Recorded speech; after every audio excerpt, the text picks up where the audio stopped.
Hi wrestling fans, thanks for clicking today's Dreaded Heroes report. Yes, I'm still here.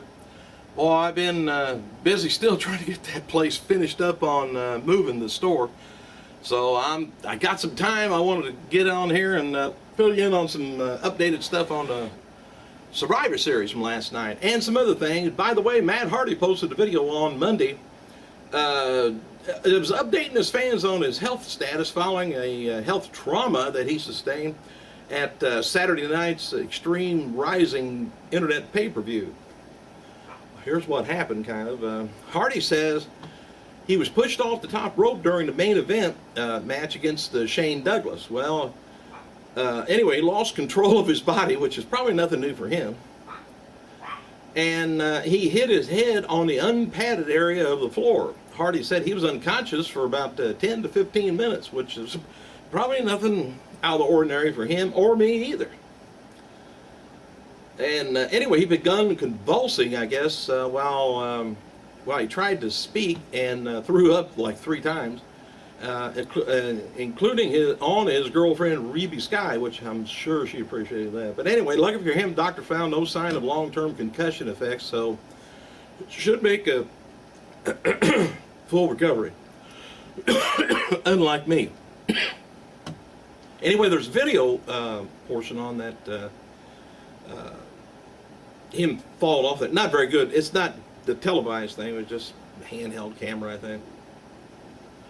So, some of the NXT talent down south, they showed up at Survivor Series. Well, here's what the deal is. Some of the WWE NXT, which I guess they don't call it FCW anymore, were tweeting about an NXT invasion. Deja vu. I got the dog down here again. Hang on. Get down here. Get up here. Anyway, about the NXT invasion, when Dean Ambrose, by the way, I don't know if they mentioned who they were or not, but Dean Ambrose, Seth Rollins, Roman Reigns made their debut at the Survivor Series last night in the main event. Anyway, we haven't heard any plans of a full-scale invasion, but there's been talk of bringing back some of the NXT divas, though, and up to the main roster. But anyway, the fact that Michael Cole did hype Reigns, Ambrose, and Rollins from being from NXT, said that people backstage were talking last night. Nothing new there either. So anyway, regarding Ambrose and Rollins, though, it said that they've been ready for quite a while to go up to the main roster since WWE assigned them to the developmental deals. They think that Rollins needs some promo work, but he's great in the ring.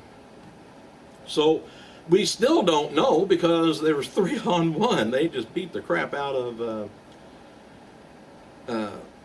Ryback, but oh well. Reigns, though, is now tweeting. He says, he's at WWE Thoroughbred, he says on Twitter, wrote following last night at Survivor Series, said, I think I made my name, or a name for myself last night. Survivor Series is NXT Invasion.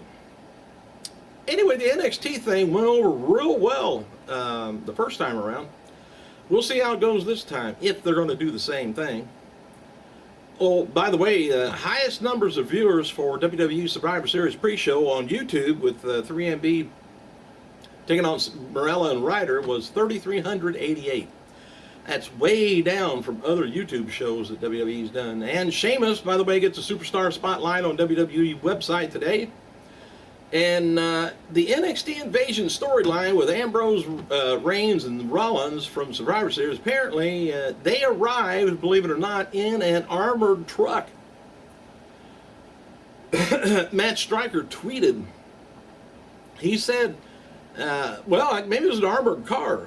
Anyway, I guess he said, Stryker tweeted, he says, I just saw an armored car with tinted windows pull up at the loading dock of the building.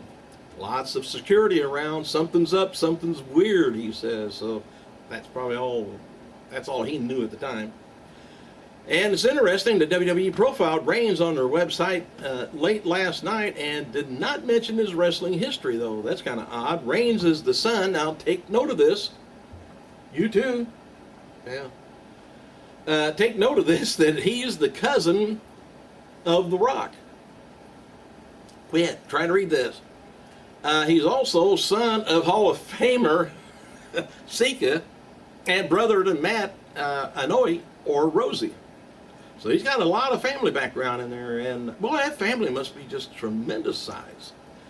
And it said out of the three, Reigns was the least ready for the main roster, though. So it's also known that all the guys are, still in developmental. Actually, Triple H has been the highest on Reigns overall.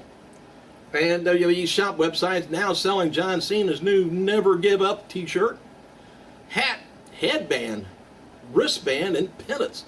They've all, you can buy them all separate if you want, but are all together for a holiday package. What other thing says holiday other than Never Give Up? Anyway, the whole total package is, no, not Lex Luger. The package for that, $59.99. Well, $60. And it comes with a signed card. I don't know what a signed card is. It's just a sign. It could be a playing card. I don't know. All right. They've also have a new Zack Ryder's sick headband. Cena's new gear is being released as commemorative of his 10th year in WWE.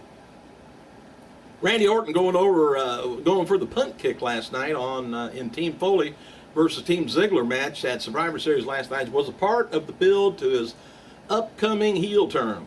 So he's going back to that place he goes to. He goes home, I think. Anyway, there's been talk of having a major celebration for CM Punk, I guess tonight on Raw, as he celebrates 365 days with the strap. This isn't confirmed, but there were rumblings over the weekend of debuting a new WWE title design too. Or at least soon, anyway. WWE diva Charlotte noted on Twitter yesterday that she was picking up her father, WWE Hall of Famer Ric Flair, from the airport in Tampa. Apparently, Flair watched the Survivor Series with his daughter Charlotte, which is what she's going by now, and some of her friends last night. I bet he nitpicks a match apart. I think he's a big critic, probably. And as seen in the Survivor Series last night, Sheamus took out his anger on Big Show, beating him with a steel chair after the match with a DQ. And Show retained the world title because it was a DQ. This was done to set up a chairs match between the two at December's TLC. So the C is already taken. So now we got to have a table match and we got to have a ladder match. Let's see who that is. I'd rather have them all in one. All right, tonight's WWE Raw is going to be taking place from the Wright State University Nutter Center, Dayton, Ohio, with the fallout from the Survivor Series. And Moore says no matches have been announced for tonight's show, but Cena versus Punk is being advertised locally. WWE is focusing on these talk points. Says, will we find out why Rollins, Ambrose, and Reigns attacked Ryback? They probably want Punk as their leader, I would guess. Or for what he did with the other NXTers. And what will John Cena do next? What's his next quest to the top? What's he going to do? And after being screwed at Hell in a Cell, the Survivor Series, is Ryback about to snap? And is tonight the beginning of a dominant run for Ziggler? And will AJ Lee retaliate from being attacked by Tamina Snuka? I never did understand that part, because Vicky kind of looked like she felt bad for AJ, and then she kind of looked like she felt good, and she acted like she was surprised that she even came out, Tamina. I don't know what the problem is there, unless her and Vicky's got something going. You never know. Anyway, WWE.com. Cameras caught up with Punk and others after the Survivor Series pay-per-view post-match reactions. CM Punk, Paul Heyman were asked about the ending of the WWE title match, as they dodged the question, and Heyman wondered why the interviewer wasn't congratulating Punk instead. Sheamus talked about how he didn't get the world title, but he's going to get revenge on Big Show for attacking William Regal. Didn't say anything about himself. Sheamus says Show took the easy way out because he knew he was losing. And it was a decent match, too. Mick Foley was asked about Team Foley. Did Ziggler? How did Team Foley do against Team Ziggler? Foley admitted they came up short. Said the guys were better as a team. Foley said losing Kane early in the match threw everything off. Foley was happy about the Miz performing, and Miz just says he rubs people the wrong way, and he made a lot of enemies, but he's a nice guy. Ziggler spoke about being the sole survivor of Team Ziggler and Foley. Ziggler talks about how he does it every night. Ziggler calls Foley a joke and whatever. United States champion Antonio Cesaro spoke about defeating R-Truth, said everyone's jealous of him, but nobody can compete with him. WWE Crews caught up with Rey Mysterio and Sin Cara, Justin Gabriel, Tyson Kidd celebrating their win without partner Brodus Clay. Kidd talked about how they grew up idolizing Mysterio, and how it was an honor to win with him. Mysterio just called his partners the future of WWE. We sense something changing there. All right, Vicky Guerrero spoke at the WWE cameras last night. Said she and AJ Lee displayed their true colors, and immaturity by doing Photoshop pictures against her. Vicky says, and someone's kind of funny, her dancing with Brodus. Vicky says some of the people respects authority on the WWE roster, and one of those people just kind of helped her out. That's why she's explaining it to Tamina. She acted like she didn't know, how Tamina would be assisting her, or didn't know that she was going to be assisting her, but she did. And finally, there's a video with three-man band Heath Slater, Mahal, McIntyre, where they bragged about the main eventing the Survivor Series pre-show.